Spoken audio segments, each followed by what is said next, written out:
వర్షాకాలంలో డెంగ్యూ విషజ్వరాలు ప్రబల అవకాశం ఎక్కువగా ఉన్నాయని వాటిని బారిన పడకుండా ప్రజలు అనారోగ్యానికి గురి కాకుండా ప్రతి ఒక్కరు పరిసరాలను పరిశుభ్రంగా ఉంచుకోవాలని అద్దంకి కొలోకేటెడ్ పీహెచ్సీ వైద్యులు సూచించారు. అద్దంకి మండలంలోని బొమ్మనంపాడు గ్రామంలో ఫీవర్ క్యాంపు నిర్వహించి అనారోగ్యంగా ఉన్న వృద్ధులకి మహిళలకి మందులు పంపిణీ చేశారు.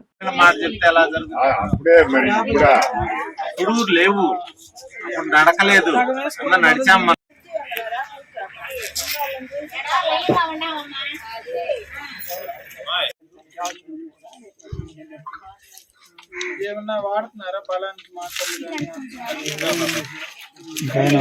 చూసేది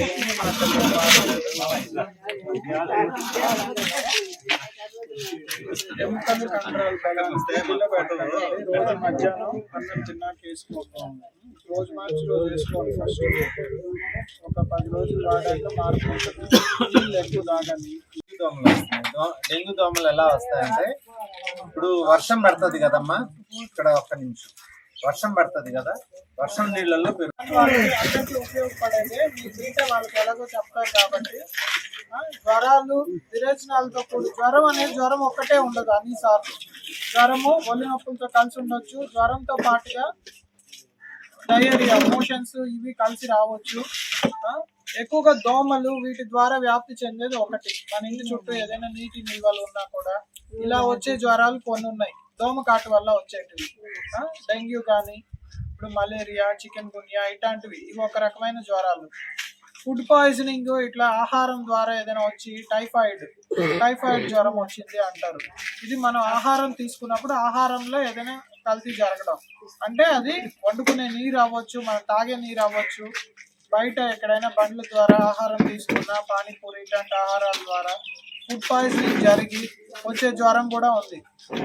కాబట్టి మీకు ఇది అర్థం అవ్వదు కాబట్టి వచ్చి వెంటనే చూపించుకొని రక్త పరీక్ష చేయించుకొని అది ఏ రకమైన జ్వరం దోమకాటు వల్ల వచ్చిందా మన రక్తలో గ్రూపులు క్రియేట్ చేసుకున్నాం. పంచాయతీ సెక్రటరీ, సర్పంచ్ వీళ్ళు అందరూ ఉంటారు. ఏ ఒక్క సమాచారం మనం ఇట్లా పెట్టినా కూడా అందరికీ చేరుతుంది. కొంత టైం తీసుకొని 1 రోజా 2 రోజుల ఏంది దానికి తగు చర్యలు తీసుకునేదానికి చాలా ఫాస్ట్గా మనం రియాక్ట్ అవ్వేదానికి స్పందించేదానికి ఉపయోగంగా ఉంటుంది. మీకు దగ్గరగా ఆశాలు అయితే ఉంటారు కదా, ఏ ప్రాంతాలు ఒక 50 ఇళ్ళు వాళ్ళకి అప్పచెప్పుకున్నాము. మీ ఆశాతోటి మాట్లాడండి. ఫస్ట్ తెలుసు కదా మీకు మా ఆశా పేర్లు అన్ని తెలుసా? ఇక్కడ ముగ్గురు ఉన్నారు, ఆశాలు ఉన్నారు. మన ముగ్గురు ఆశాలు ఉన్నారు. ఎవరెవరి హౌసెస్ వాళ్ళకి, మీ ఇళ్ళకి ఎవరైతే అందుబాటులో ఉన్నారో వాళ్ళకి చెప్పండి. వాళ్ళ ద్వారా మాకు తెలుస్తుంది. మేము వచ్చి మీకు గ్రూప్ లో ఏం సర్వీస్ కావాలో చెప్తాం. అది మళ్ళీ వాళ్ళని ఎంతవరకు వచ్చిందండి, 1 వారం అయింది, ఇక్కడ ఐడెంటిఫై చేసాము, గుర్తించాము, ఇక్కడ సమస్య ఉంది, అది ఎంతవరకు తీరింది ఏంటి అని మళ్ళీ మేము దాని గురించి వాళ్ళతోటి మాట్లాడతాం.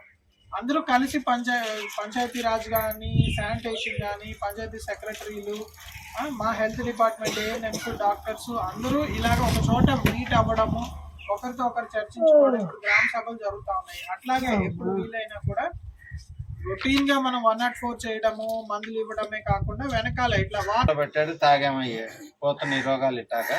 సో ఆ క్యాన్లు పట్టుకోవాకండి. బిందెలు ఉన్నాయి కదా ప్రతి ఇళ్లలో, బిందెల్లో పట్టుకుంటే మనం శుభ్రంగా ఉంటాం. లేకపోతే క్యాన్లు తిప్పుకునే ఉంటాయి కదా, క్యాన్ పట్టుకుంటే చేయి కూడా తగలకుండా శుభ్రంగా నీళ్లు వస్తాయి, కడుక్కోవడానికి అవకాశం ఉంటుంది. అట్లా వాడుకోండి. ఈ క్యాన్లు వీలైనంతగా తగ్గించుకోండి, మీకు ఈ జ్వరాలు పోతాయి. ఈ తొట్లు ఏవైతే ఉన్నాయో మనకి ఎక్కువ రోజులు వాడట్లేదు అన్నప్పుడు వాటికి బ్లీచింగ్ పూసేసి వాటిని బోర్లించడం కానీ, ఎండలో ఎండబెట్టడం కానీ ఇలాంటివి చేసుకోవాలి. దోమతెరల గురించి ఆల్రెడీ మా వాళ్ళంతా తిరిగి చెప్తానే ఉన్నారు. మీకు తెలుసు, దోమతెరలు వాడుకోవడం కానీ, ఇంట్లో పొగ పెట్టడం అంటారు. ఈ ఎండిన వేపాకు, లవంగాలు, కర్పూరం ఇలాంటివి మనం ధూపంలాగా వేసుకొని ఎక్కడైతే బల్లల కింద అట్లా ఉంటాయో, మంచాల కింద, బల్లల కింద అక్కడంతా కొంచెం పొగ చూపించేసి 7 గంటలకు అట్టగా డోర్స్, విండోస్, కిటికీలు, తలుపులన్నీ మూసుకొని మనం కూర్చుంటే అది కూడా కొంతవరకు దోమల్ని ఇది చేస్తాయి. ఇవన్నీ